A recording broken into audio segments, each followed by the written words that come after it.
Cross at Dorchester Baptist Church. As usual, it's a privilege and an honor to be with you one Sunday. Today we talked about a woman who had an issue of blood for 12 years. And, you know, through all the adversity, she knew that her blessing was still on its way. I just want to encourage you, if you're going through some hard times right now, that it's on its way. Just know that God still hears your cry, and He will always come and deliver by and by. This is Pastor J.Z. Cross at Dorchester Baptist Church.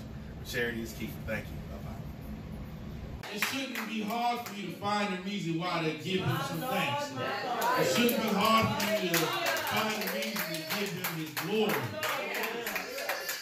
You see all these people on the TV crying and because everything that they have is gone, but yet you're going home. It may be a two-bedroom apartment, but thank God for those two bedrooms. Thank God for protecting you from all of this chaos that's in this world. Amen. Time that is mine. I like saying that now since y'all are the book of Luke and the 8th chapter. We're going to start at the 41st verse and we're going to go down through the 48th verse. It's a familiar scripture. We all know it. Might not even need to read it because you've heard it so many times, but as usual, hopefully God can edify something different in the word this morning. Amen. That virtue is gone out of him.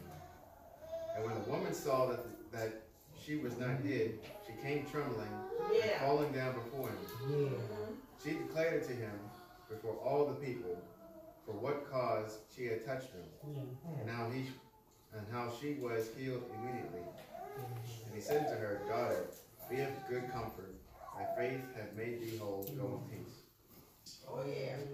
But there is always something new, something that we haven't heard from God. That's what makes Him amazing.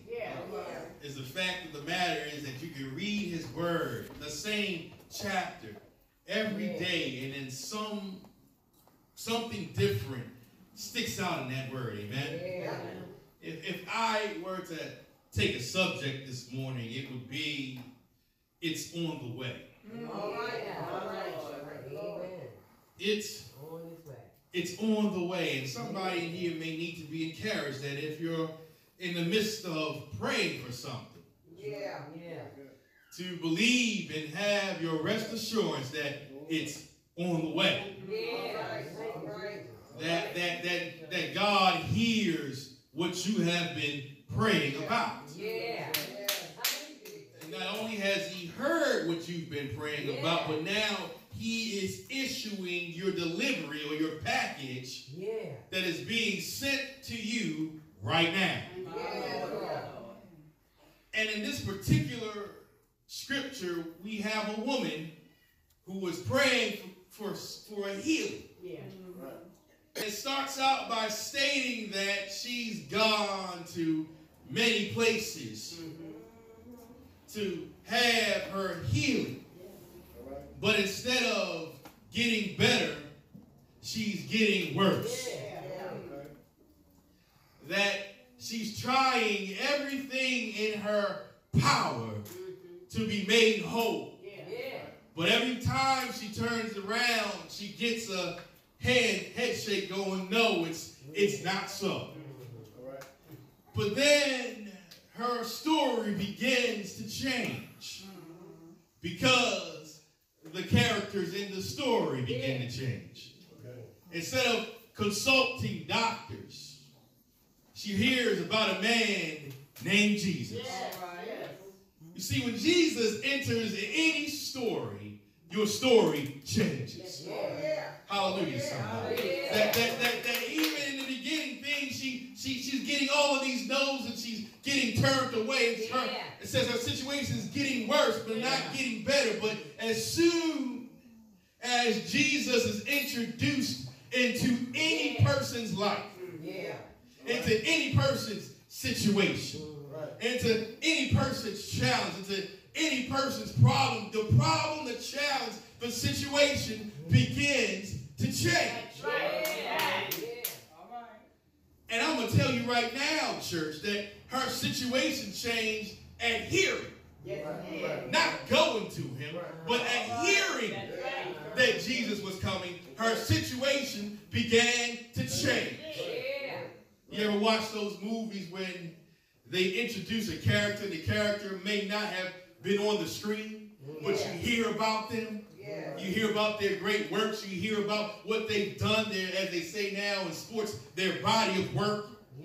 And then when they are introduced, you actually see them on the screen, they live up to what they have been talked about. This is exactly what's going on with Jesus. Prior to her meeting Jesus, Jesus had healed a demon-possessed man.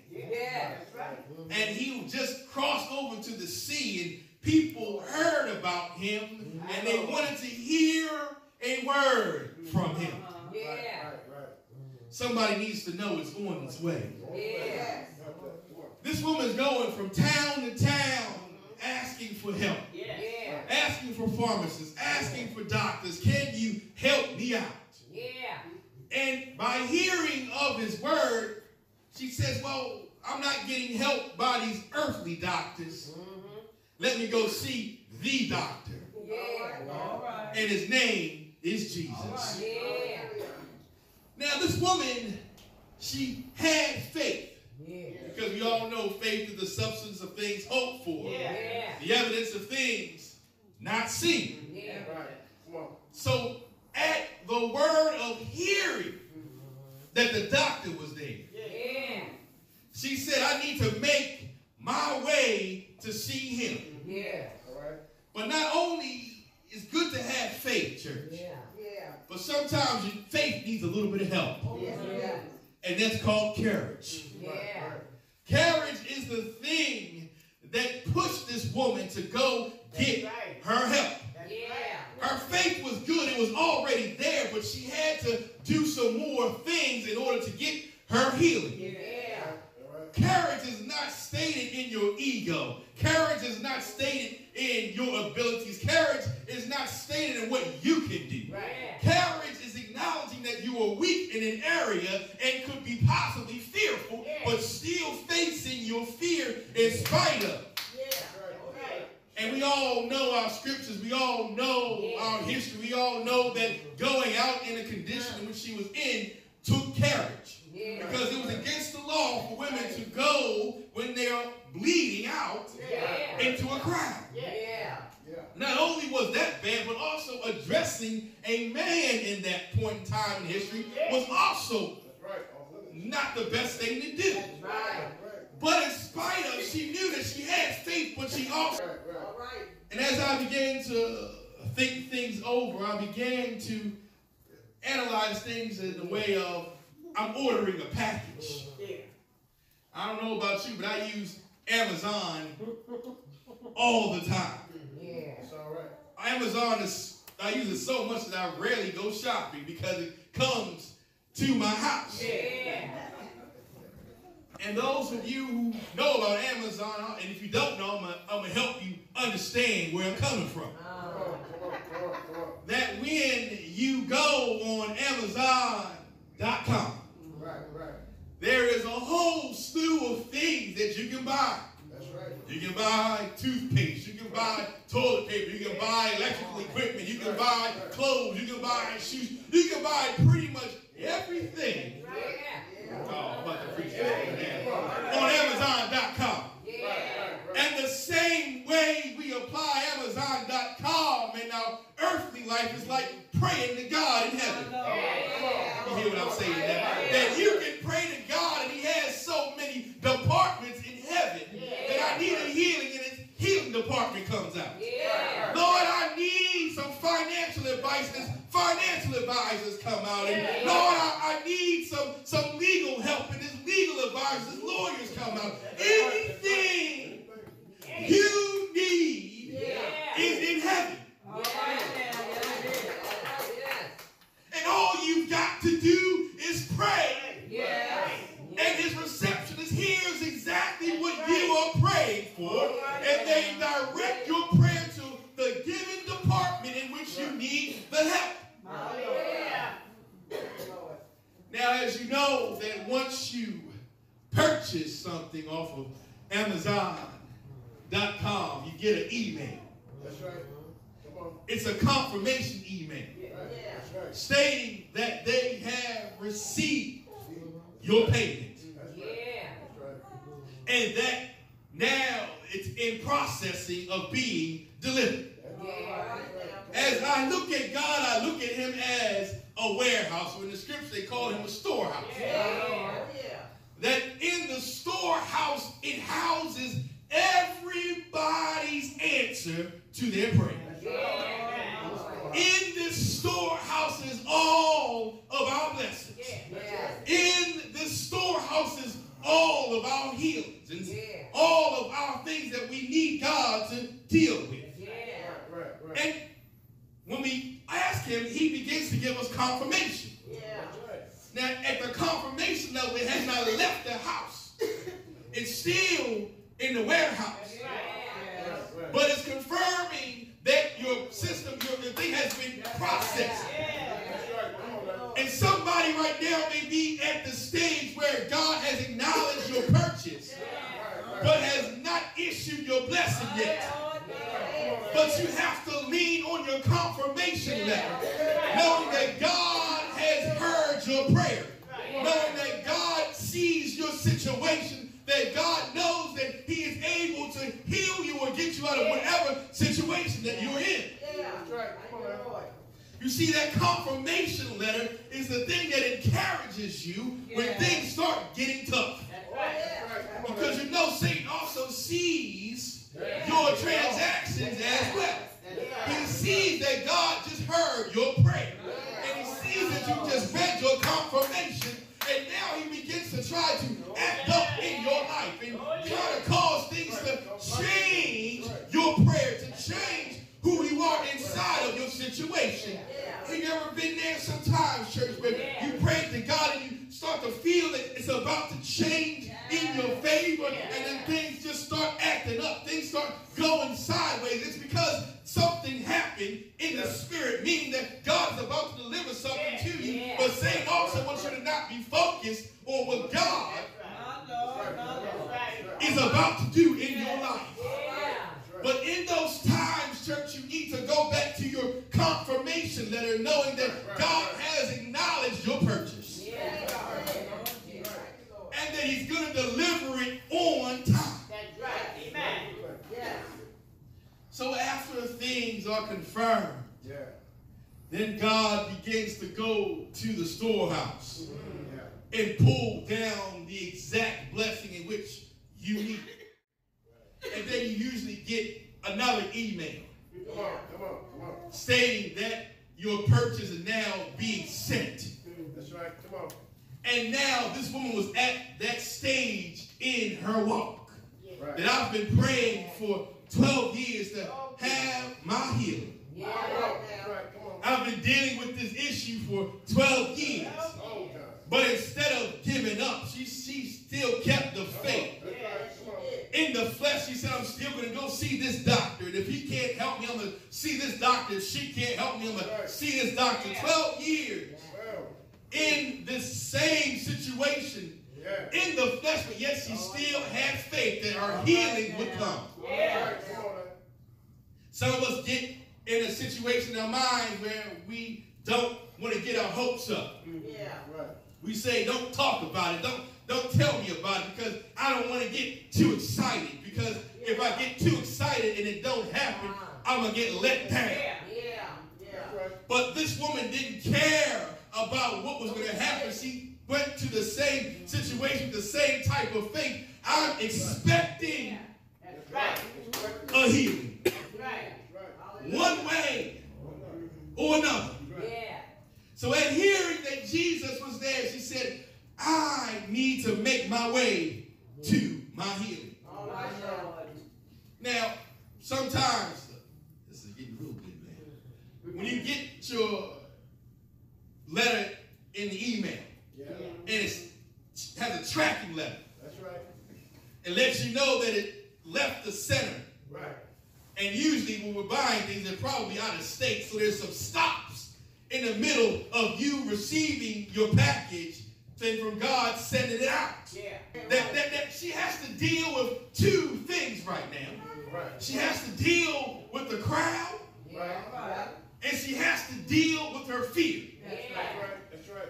And sometimes when you buy something off of Amazon.com, church, your package is delayed. Yeah. Come on.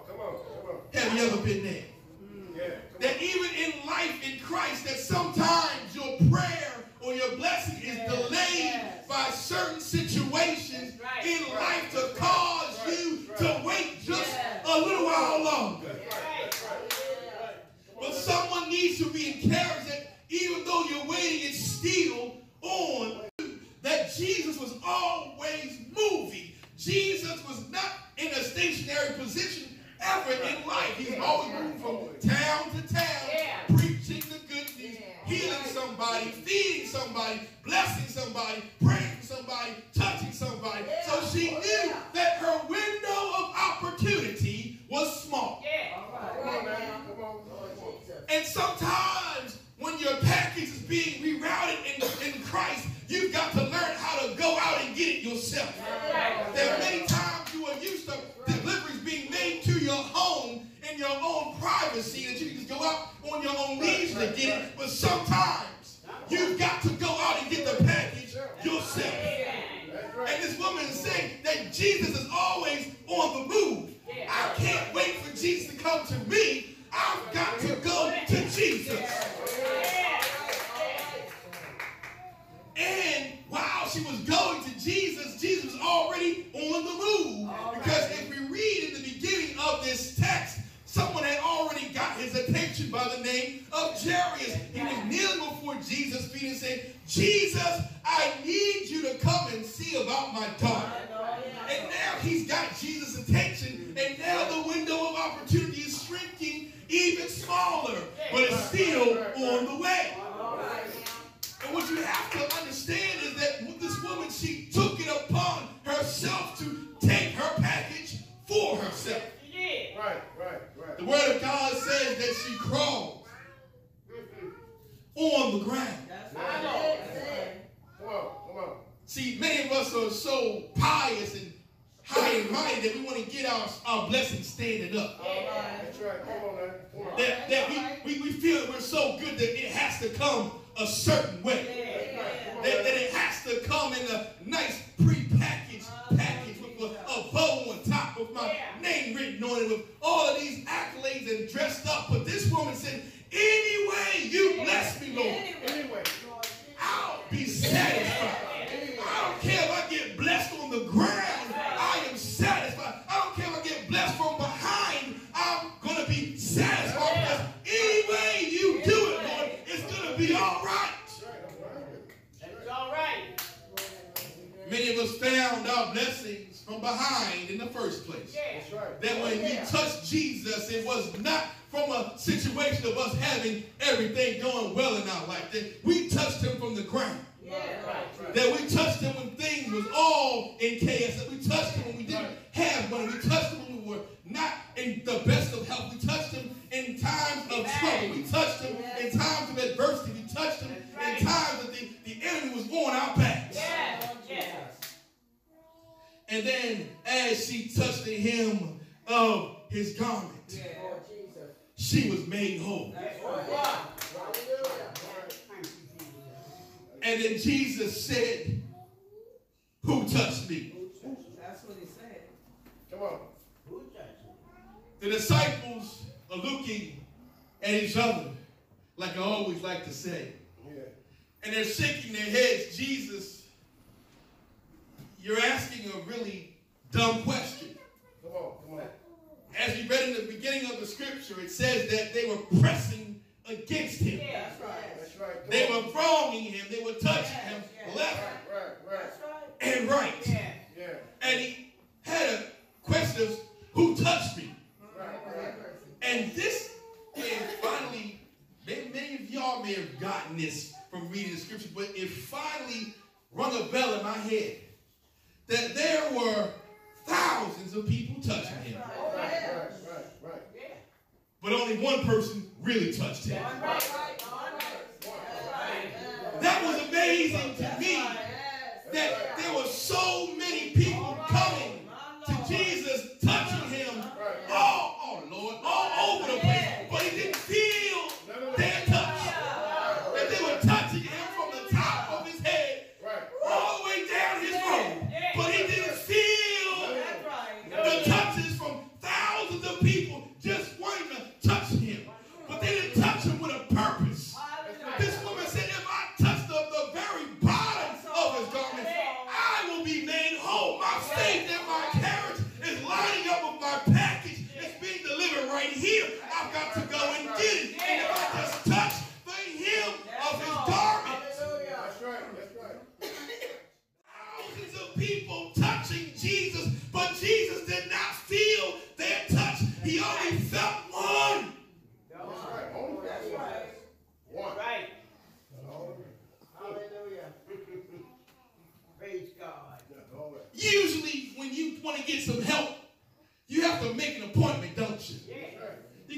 and say, what is your schedule? Oh, I'm about to preach this. I have to work on your time. Doctor, can you squeeze me in? But this woman didn't have to make no appointment because she went and got hers for herself. I don't want to squeeze in between anybody's schedule. I'm going to go and get it right now. Hallelujah. That's right.